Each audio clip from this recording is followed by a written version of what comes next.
এয়াৰফ'ৰ্চত pilot হিচাপে training প্ৰথমতে NDAত 3 বছৰ ট্ৰেইনিং হয়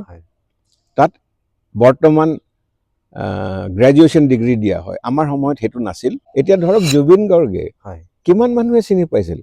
কিন্তু তেখেত ঢুকোৱাৰ পাছত যিটো এটা দেখিলে অৱস্থা মোৰ থাৰ্ড অৰ ফ'ৰ্থ চলত মোৰ আকৌ ইঞ্জিনটো কাট হ'ল তেতিয়া প্ৰপেলাৰ এয়াৰক্ৰাফ্ট আছিলে সৰু aircraft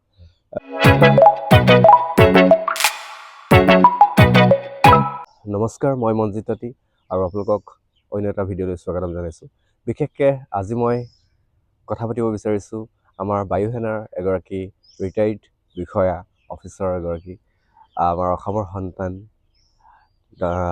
air marshal AK Gogoi sir নমস্কাৰ মোৰ চেনেললৈ স্বাগতম জনাইছোঁ আৰু সঁচাকৈ মই সৌভাগ্যৱান বিশেষকৈ ছাৰ আমাৰ বিজয় দিৱসৰ উপলক্ষে মোহনবাৰী ডিব্ৰুগড়লৈ আহিছিলে আৰু ছাৰক লগ পালোঁ তো আজি ছাৰৰ লগত অকণমান তেওঁৰ অভিজ্ঞতাৰ বিষয়ে জানিম প্ৰথমতে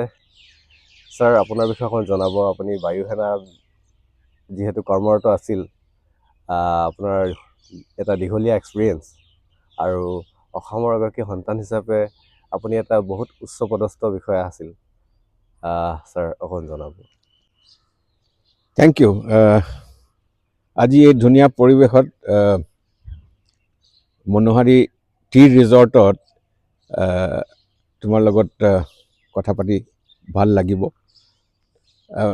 মোৰ জন্ম ডিব্ৰুগড়তে পঢ়া শুনা সৰুকালৰ ইয়াতে হ'ল 1964ত অসমত প্ৰথম সৈনিক স্কুল স্থাপন কৰা হ'ল আৰু তেতিয়া আমি 18টা ল'ৰা প্ৰথম বেচত নৱেম্বৰ মাহত 1964ত সৈনিক স্কুলত মই ক্লাছ 7ত তেতিয়া জইন কৰোঁ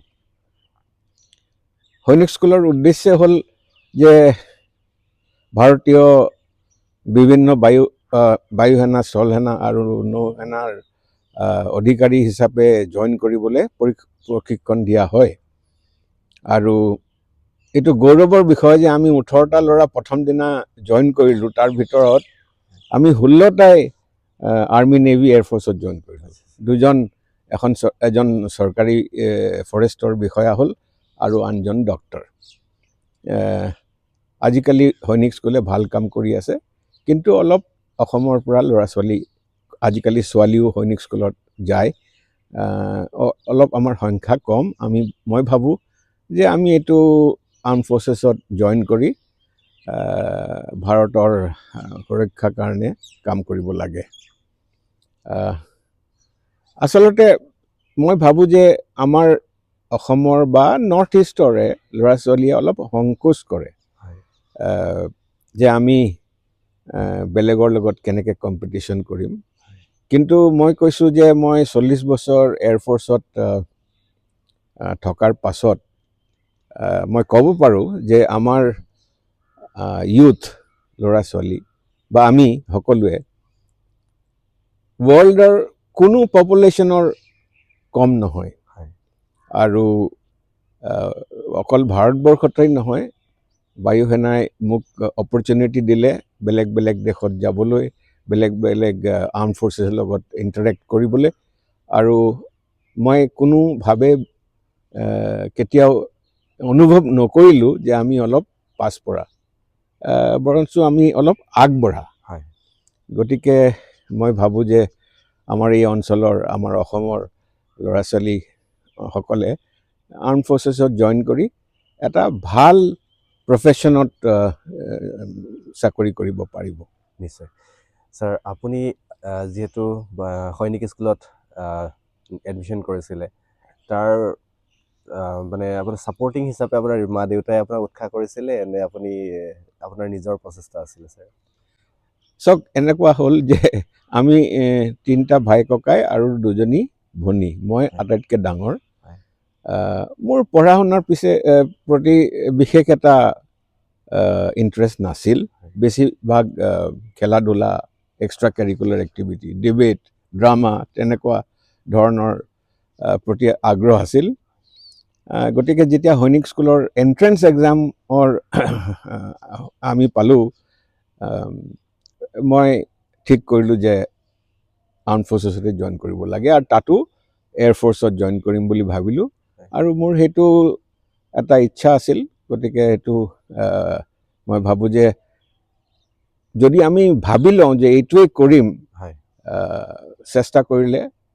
আমি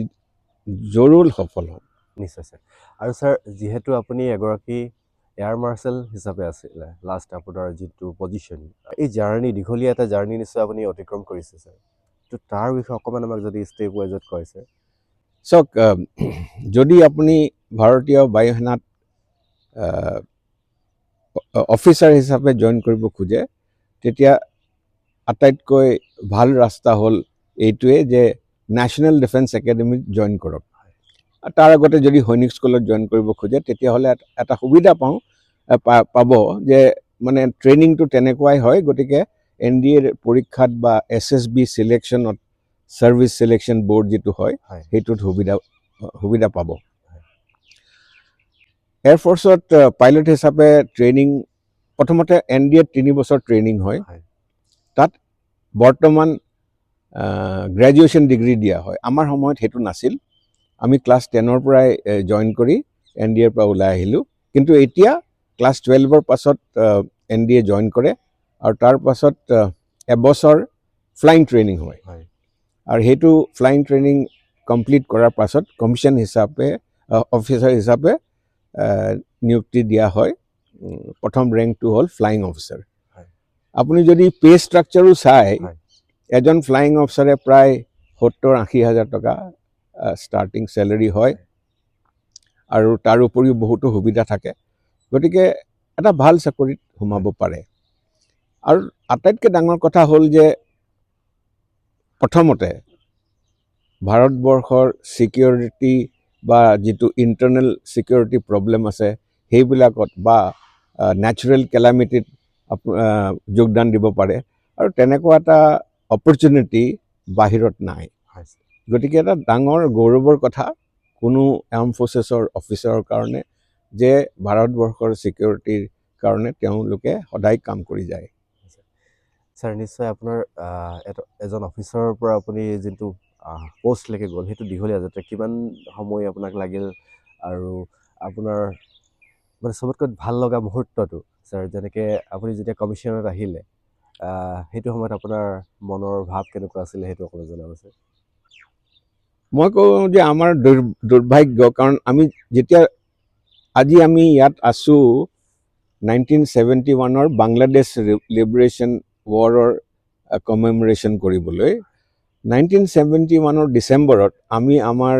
NDAৰ ট্ৰেইনিং শেষ কৰি পাছিং আউটৰ পিনে যাওঁতেই যুদ্ধখন ষ্টাৰ্ট হ'ল আৰু আমাৰ পাছিং আউট যুদ্ধৰ মাজতেই কৰিব লগা হ'ল চাওক এতিয়া বৰ্তমান যিটো ইণ্ডিয়ান এয়াৰফ'ৰ্চৰ ষ্ট্ৰাকচাৰ তাত বহুতো বিভাগ আছে এটা হ'ল ফ্লাইং ব্ৰাঞ্চ আৰু এটা মেইনটেনেন্স ব্ৰাঞ্চ আৰু এটা এডমিনিষ্ট্ৰেশ্যন ব্ৰাঞ্চ আৰু ফ্লাইং ব্ৰাঞ্চৰ বিষয়ে ক'ব গ'লে ফাইটাৰ্ছত এতিয়া পৃথিৱীৰ ভাল ভাল aeroplane fighter aircraft transport aircraft helicopter আমাৰ ইনভেণ্ট্ৰিত আছে গতিকে মই ক'ব গ'লে চাওক এখন ৰাফাল এয়াৰক্ৰাফ্টৰ দাম হ'ল 1200 কোটি টকা আৰু 20-21 বছৰীয়া ল'ৰা বা ছোৱালী এজনীক সেই গভৰ্ণমেণ্ট অফ ইণ্ডিয়াই 1200 কোটি টকা এখন হেৰি অপাৰেট কৰিব দিয়ে গতিকে আমাৰ ট্ৰেইনিংটো বহুত ডিটেইলড আৰু বহুত এক্সাৰচাইজৰ পাছত আমি উত্তীৰ্ণ হৈ তাৰপিছত ফ্লাইং ব্ৰাঞ্চত বেলেগ বেলেগ এৰোপ্লেন চলাব সুবিধা পাওঁ গতিকে এটা বিগ চেলেঞ্জ আৰু মই ভাবোঁ যে কষ্ট কৰিলে চবেই এজন ৰাফাল পাইলট বা এজন চিনুক হেলিকপ্টাৰৰ পাইলট হ'ব পাৰিব আৰু আমাৰ ৰেংক ষ্ট্ৰাকচাৰটো এনেকুৱা যে আপুনি একেবাৰে তলত তাৰমানে ফ্লাইং অফিচাৰ হিচাপে জইন কৰি তাৰপিছত flight lieutenant squadron leader wing commander group captain air commodore air vice marshal তাৰপৰা এয়াৰ মাৰ্শ্বেল সেইটো ৰেংকত মই ৰিটায়াৰ হ'লোঁ আৰু তাৰ ওপৰত অকল এজন থাকে এয়াৰ চিফ মাৰ্শ্বেল, যিজন আমাৰ এয়াৰফ'ৰ্চৰ চিফ হয়। গতিকে মই শীৰ্ষ ৰেংকলৈ পালোগৈ। সেইটো এটা ষ্ট্ৰাগল বুলি নকওঁ, নিজৰ কামখিনি যদি ঠিককৈ কৰি যায় মই ভাবোঁ চবেই এইটো ৰেংকলৈ উঠিব পাৰিব। তো আমাৰ আপুনি দেখিছেনে আমাৰ অসমৰ নৱপ্ৰজন্মৰ বিষয়ে মই কথা পাতিম ছাৰ। তেওঁলোকে আজিকালি আমাৰ এয়াৰফ'ৰ্চ বা এইবিলাকত ডিফেন্সত তেওঁলোকে ইচ্ছা কৰেনে জইন কৰিবলৈ? আপুনি কি ভাবে, তেওঁলোকে আগ্ৰহী দেখা পোৱা যায়নে? এতিয়া বৰ্তমান যিখিনি ইয়াং ল'ৰা ছোৱালী আছে, মই যিমানখিনি স্কুল কলেজ ইউনিভাৰ্চিটিত গৈছোঁ আৰু ইণ্টাৰেক্ট কৰিছোঁ, মই ভাবোঁ যে এটা আগ্ৰহ আছে, কিন্তু অলপ এই বিষয়ে জ্ঞানটো কম। গতিকে মই বহুতো চেষ্টা কৰি বিভিন্ন প্ৰগ্ৰাম চলাই আছোঁ, যিবিলাক বিভিন্ন কলেজ বা স্কুলত আমি যাওঁ আৰু ল'ৰা ছোৱালীসকলক বুজাওঁ যে এই ধৰণে আমি এয়াৰফ'ৰ্চত জইন কৰিব পাৰোঁ বা আৰ্মিত জইন কৰিব পাৰোঁ, নেভিত জইন কৰিব পাৰোঁ, যিটো এটা ছাৰ্ভিচতে আপোনাৰ ইণ্টাৰেষ্ট আছে জইন কৰিব পাৰে। আৰু এতিয়া মই আগ্ৰহ বহুত বেছি দেখিছোঁ। হয় ছাৰ। ছাৰ, আপোনালোকৰ ডিচিপ্লিন আৰু সময় বহুত আপোনালোকে মেইনটেইন কৰে ছাৰ। তো এনেকুৱা কেতিয়াবা আপোনাৰ এলাহ অনুভৱ হৈছিলে নেকি ছাৰ, যেতিয়া আপুনি ডিফেন্সত আহিলে? কেতিয়াবা আমাৰ এতিয়া বিশেষকৈ সাধাৰণ মানুহে কয় আৰু অকণমান শুই লওঁ বা আৰু অকণমান এইটো কৰি লওঁ, বহুতখিনি আপোনালোকে ছেক্ৰিফাইচ কৰিবলগীয়া হয় ছাৰ। মই ছেক্ৰিফাইচ বুলি নকওঁ, কাৰণ যেতিয়া আমি সৈনিক স্কুলত যাওঁ তেতিয়াৰ পৰাই 6টা বজাত বিগুল বাজে, ৰেভেলি হয়, উঠিব লাগিবই, নিজৰ বিচনাখন ঠিক কৰিব লাগিবই। আৰু তেনেকেই আমি ডাঙৰ হ'লোঁ। গতিকে ক্লাছ 7ৰ পৰা বা ক্লাছ 4ৰ পৰা ক্লাছ 6ৰ পৰা এনেকৈ যদি ডাঙৰ হয় তেতিয়াহ'লে এটা অভ্যাস হৈ যায়। আৰু এইটো অকল আৰ্ম ফ'ৰ্চেছৰ কাৰণেও নহয়, মই ভাবোঁ যে সকলো প্ৰফেশ্যনত এটা ৰুটিন ফ'ল' কৰাটো বহুতেই ইম্পৰ্টেণ্ট। কাৰণ আজিকালি আপুনি দেখিব যে কৰ্পৰেট ছেক্টৰ ধৰক ৰাতিপুৱা 9টাৰ পৰা ৰাতি 9টালৈকে খাটিব লাগে, বা আপোনালোকৰ প্ৰফেশ্যনতে টুৰিজম বা হস্পিটেলিটি ইণ্ডাষ্ট্ৰীত কিমান ঘণ্টা কৰিব লাগে, হয়নে নহয়? আৰু সময়মতে কৰিব লাগে। আৰু মই দেখিছোঁ হস্পিটেলিটিতো কেপ্টেইন থাকে, তেনেকুৱা ধৰণৰ আমাৰ যেনেকৈ আৰ্ম ফ'ৰ্চেছত থাকে তেনেকুৱাই ডিউটিত সময়মতে আহিব লাগিব, গেষ্টক ৰিচিভ কৰিব লাগিব। গতিকে মই ভাবোঁ যে প্ৰত্যেক প্ৰফেশ্যনতে discipline is something that has to be inculcated, has to be followed. আৰু ডিচিপ্লিনটো এনেকুৱা বস্তু যে অকল কোনোবা এজন ছুপাৰভাইজাৰ চাই থাকিলে ডিচিপ্লিনটো নহ'ব, সেইটো নিজৰ ভিতৰৰ পৰা আহিব লাগিব। গতিকে যদি আপুনি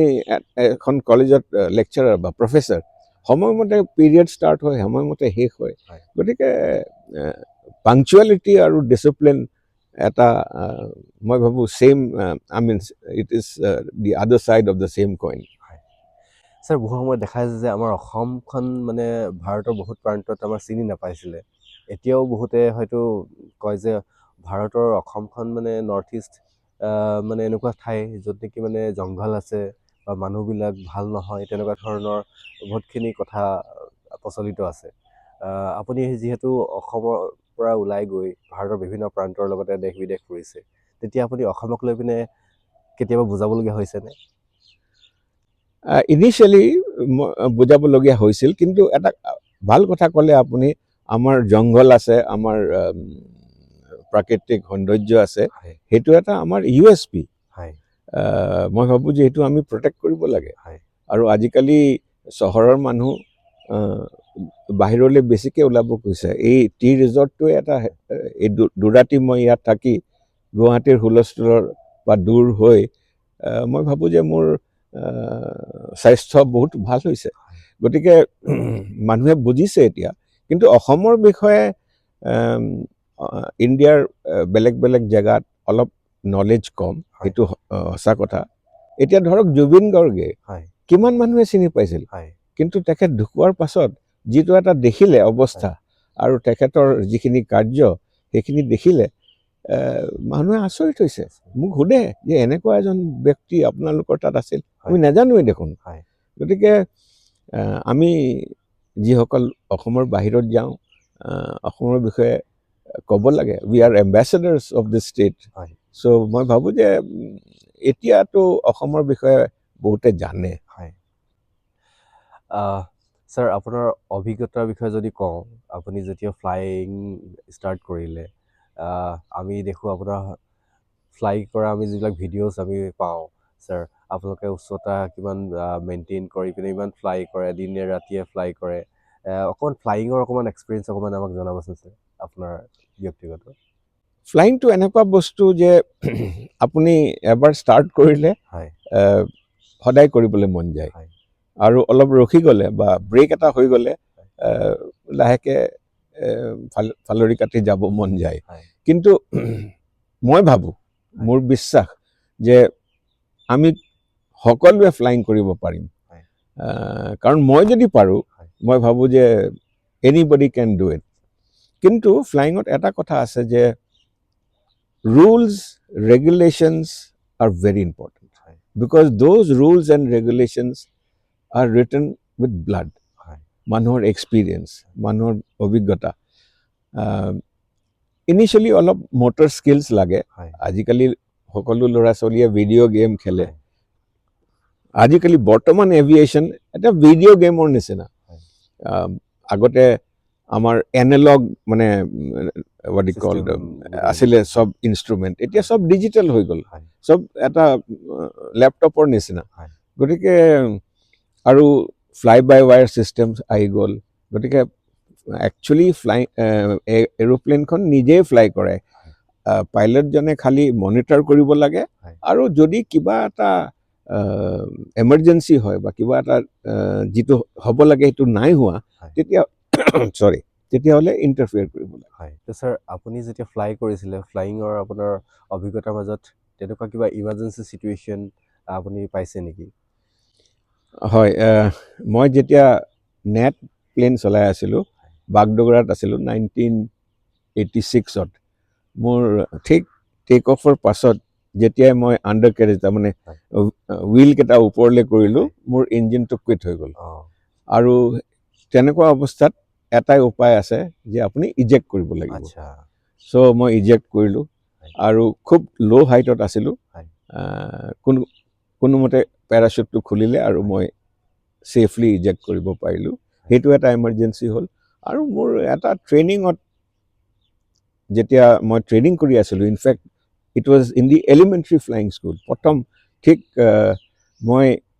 কি হয় প্ৰথমতে আপুনি ইনষ্ট্ৰাক্টৰৰ লগত কেইটামান চৰ্টি কৰে কেইটামান চৰ্টি কৰাৰ পাছত এটা চেক হয় চেকৰ পাছত আপোনাক ক্লিয়াৰ কৰিব যে আপুনি প্লেনখন নিজে অকলে লৈ যাব পাৰে চ'ল' গতিকে মোৰ তেনেকুৱা এটা মোৰ থাৰ্ড অৰ ফ'ৰ্থ চ'লত মোৰ আকৌ ইঞ্জিনটো কাট হ'ল তেতিয়া প্ৰপেলাৰ এয়াৰক্ৰাফ্ট আছিলে সৰু এয়াৰক্ৰাফ্ট ফৰ্চুনেটলি মই আকৌ ইঞ্জিনটো ষ্টাৰ্ট কৰিব পাৰিলোঁ আৰু আহি পেলাই নৰ্মেল এটা ছেফ লেণ্ডিং কৰিব পাৰিলোঁ তেনেকুৱা অভিজ্ঞতা আছে নিশ্চয় ছাৰৰ লগত কথা পাতি বহুতেই ভাল লাগিছে বিশেষকৈ আমি নাজানো বায়ু সেনাৰ বিষয়ে আমি দেখিছোঁ কিন্তু আমাৰ যে এগৰাকী সুযোগ্য সন্তান আমাৰ অসমৰ সন্তান তেওঁ ইমান ধুনীয়াকৈ আমাক বুজাইছে আৰু তেওঁ এগৰাকী উচ্চপদস্থ বিষয়া হিচাপে ৰিটায়াৰ্ড হ'ল আৰু বিশেষকৈ মই অসমৰ নৱপ্ৰজন্মৰ কাৰণে এই ভিডিঅ'টো লৈ আহিছোঁ তেওঁলোকে ইচ্ছা কৰি পিনে এই ব্যৱস্থালৈ বায়ু সেনা বা নেভিত জইন কৰিব পাৰে আমাৰ বহুতে নাজানে ছাৰ কেৰিয়াৰ অপৰচুনিটি কি আছে বা কোনটো লাইনত পঢ়িলে কি হ'ব বহুতে নাজানে এতিয়াও নাজানে ছাৰ